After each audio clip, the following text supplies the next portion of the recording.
showing something, well, pretty powerful. Perseverance and finding that inner worth again.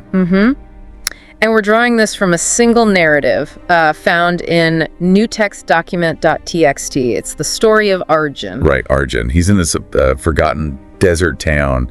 And our goal really is to pull out the key ideas about overcoming tough times, And how sometimes the path to self-belief, it's not what you expect.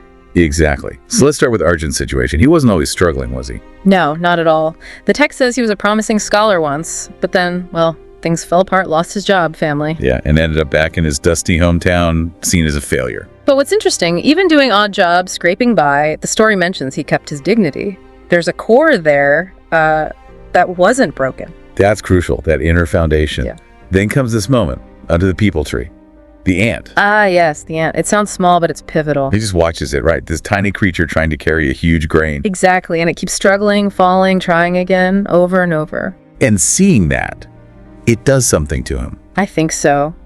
Witnessing that sheer, relentless effort, even in something so small, it must have resonated deeply with his own, perhaps dormant sense of persistence. Like a wake-up call from an ant. Sort of, yeah. It's a powerful image of resilience. It sparked something. So what happens next? He doesn't just feel inspired and do nothing. No, he acts. He goes back to the town's library, which was abandoned, right? Dusty, forgotten. Right, digging into the past almost. Yeah. And he just starts reading. Everything. Mathematics, science, history, taking notes, studying at night under a streetlight even. While the townsfolk are probably thinking he's lost it. Oh, definitely. The text mentions mockery. He's too old, books won't feed you, that kind of thing. It highlights that challenge, doesn't it?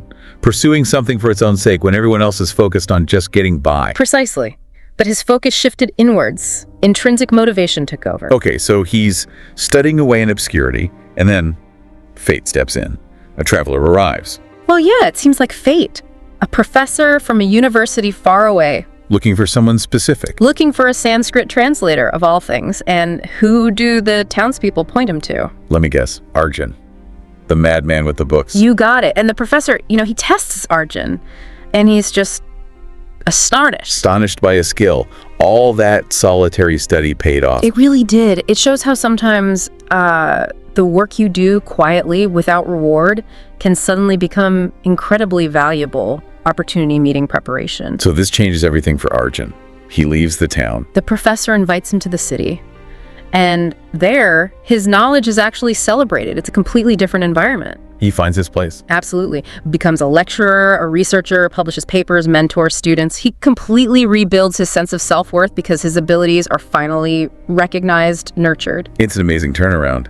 But the story doesn't end there, does it? He goes back. Years later, yes, older, silver hair, but the text says gentle eyes. He comes back. Not just him, though. He brings something. He brings a library van, full of books, full of hope, you could say. Wow.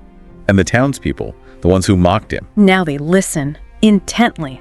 The perception has totally shifted. His achievement, his perseverance, it changed how they saw him. And he tells them a story, right? Mm-hmm. Under that same peepal tree. He does. He tells the children about the ant, connects its struggle, its refusal to give up, to his own journey, brings it all full circle. Such a powerful narrative arc.